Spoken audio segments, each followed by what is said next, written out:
Ang summer hindi lang para sa mga magbabarkada at pamilya.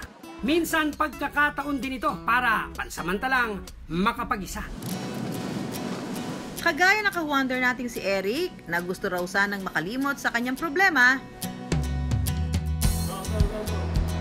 Sakay ng bus mula Maynila, bumiyahe ng 3 oras si Eric papuntang Batangas Grand Terminal. Sumakay ng jeep papuntang Anilao Port. Kaya paano po ba pumunta ng Masasa? Pag pumunta ka ng Masasa, sasakay kayo ng biyaheng Mabini, bababa kayo ng Anilao.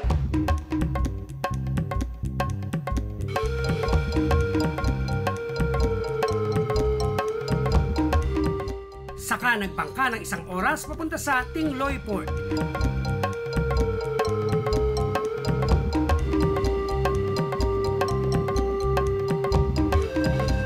Pagbaba ng bangka, may mga masasakyan ng tricycle patungo sa kanyang destinasyon, ang Masasa Beach.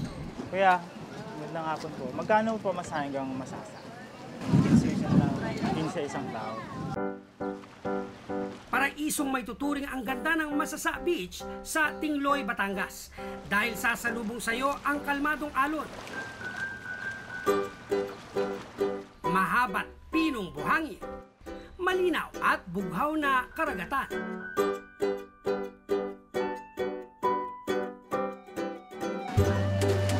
Sa mga gustong mag-day tour lang, pwede magtayo ng kanya-kanyang tent. Pero sa mga gusto namang mag-overnight para masulit ang pagpunta sa lugar, pwede magrenta ng transient house sa halagang 300 pesos kada tao para mapanatili ang ganda at kalinisan ng beach at para sa kaligtasan na rin ng mga nagpupunta rito, isinasara ito sa publiko pagsapit ng alas 7 ng gabi at muling bubuksan pagputok ng liwanag alas 6 ng umaga. Libre at bukas ang beach sa publiko. Bukod sa pagtatampisaw sa dagat, may mga activities din dito para sa may mga extra budget. Gaya ng banana boat ride, jet ski, at ang kanilang mini inflatable park. Bukod po doon, may na-offer po kaming snorkeling na kung saan makikita nyo po yung sino-showcase naming malulusog na coral reefs, madaming species ng isda, mga laman dagat na makikita po ninyo.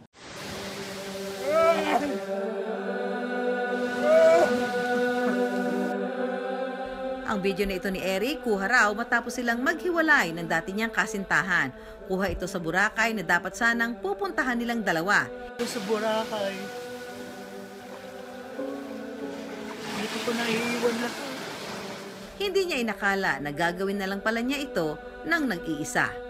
After we broke up, ayun, so may mga places ako in the Philippines na pinuntahan. Noon daw nagsimulang maglakbay si Eric sa iba't ibang lugar para ipagsigawan ang kanyang nararamdaman. Nag-iwan ng mga gamit na nagpapaalala sa kanyang masakit na nakaraan. Sa bawat lugar na kanyang pinupuntahan, Bakit ba ang hirap nilang makalimutan? sa mahigit 4 na buwan mula nang sila'y magkahiwalay, sa Masasa Beach ng araw ang kanyang huling sigaw. Mahalin mo na lang kahit kunwari, dalangin ang makatingin sa langit. Naubos na ang sandali ng buhay niyang kasing gulo ng sampili. Ngayong araw na to, pinapalayan na kita. Pinapalayan na rin kita sa puso at isipan ko completely. Gusto ko na rin sa lugar na to iiwan ang lahat-lahat. Masakit man para sa akin. Pero kailangan ko itong gawin para maka-move on, para makalimutan kita. Naubos na ang sandali ng buhay niyang kasing gulo ng sampili ko nang wala namang istorya. Natapos nung ikaw na lang ang bida. Pero dahil sa angking ganda ng Masasa Beach,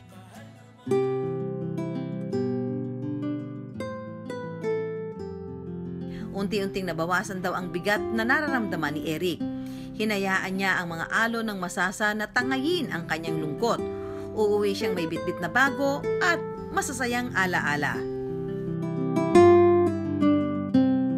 Tanging hiling lang ng lokal na na pamahalaan ng Tingloy sa mga turistang gaya ni Eric maging responsable at panatilihin ang kagandahan ng kanilang kalikasan. Dahil may hangover pa sa pagpunta sa beach, sunod namang pinuntahan ni Eric ang kainang ito sa Marikina na Under the Sea ang PEG. Mula sa disenyo ng lugar hanggang sa kanilang mga pagkain, aakalain mong nasa ilalim ka raw ng dagat. Higit sa lahat, pasok sa budget ang presyo ng kanilang mga pagkain. Bukod sa rice, meals at pasta, bida rin sa kanilang menu ang iba't ibang dessert.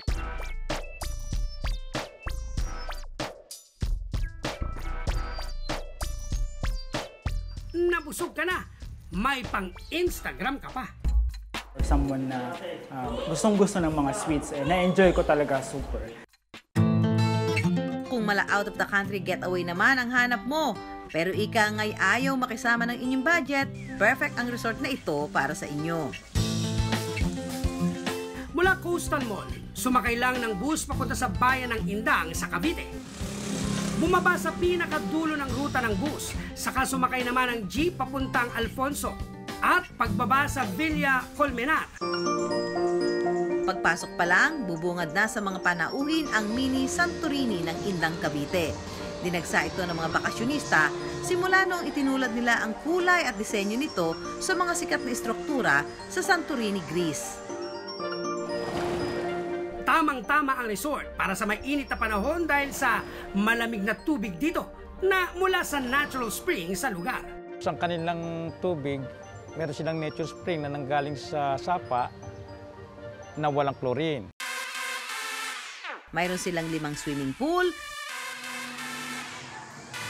slide, diving board, at libreng aqua dance workout tuwing Sabado at Linggo na talaga naman pandagdag na atraksyon sa mga bakasyonista, bata man o matanda. Sa halagang 120 pesos na entrance fee para sa mga bata at 140 pesos para sa mga matatanda, may enjoy mo na ang lahat ng atraksyon sa resort. Nag-viral ang social media post na ito na may caption na "Saan aabot ang 124 pesos mo? Aakalain mo nga namang kuha talaga ang larawang ito sa bansang Greece." Pero ang totoo, ang background nito, tarpaulin lang pala. Mga ka-wonder, meet Kins Remo, aka The Santorini Guy. Sa Facebook, mahilig din ako mag-post ng mga witty posts. And ginaya ko lang yung concept na sa murang halaga within 124 pesos, mararating mo yung mala Santorini ganda sa Batangas. Dahil sa hilig niyang mag-travel at kumuha ng mga IG-worthy photos, perfect talaga ang view ng Villa Colmenar para kay Kins. Dream destination daw niya kasi ang Santorini, Greece. At sa pagkakataong ito, tuturuan tayo ni Kins kung paano kumuha ng mga Instagram o IG-worthy photos. Kasamang muli ang ating ka-wonder na si Eric na kanyang magiging travel buddy. Tip ni Kins, ang humanap ng magandang anggulo.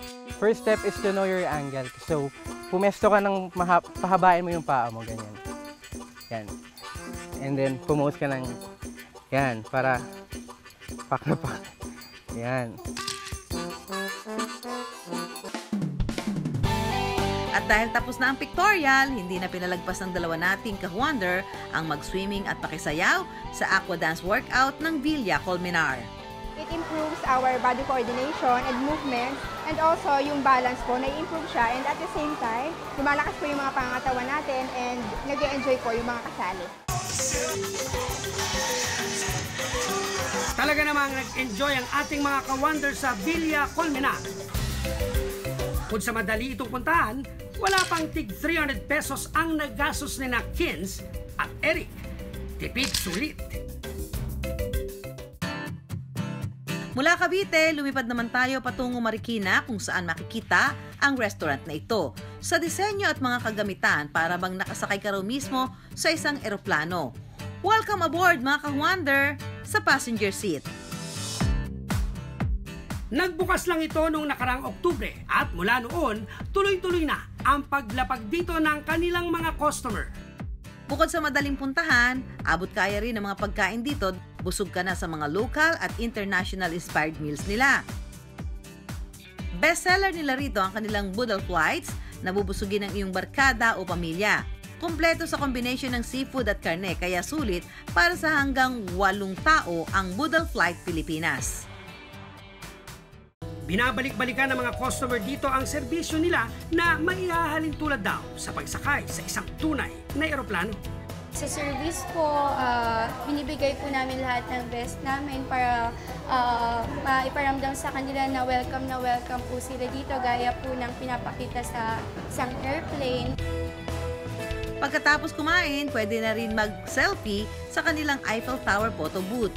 Ang ka-wonder nga nating si Eric, bukod sa nabusog na, may souvenir photo pa na malaparis lang ang peg. Saan man makarating sa kanyang bakasyon, para kay Eric, mahalaga ang bawat destinasyon para maibsan ang mga problema. Lalo pat alam niyang hindi kailangang gumastos ng mahal para magkaroon ng mga alaalang hindi niya malilimutan.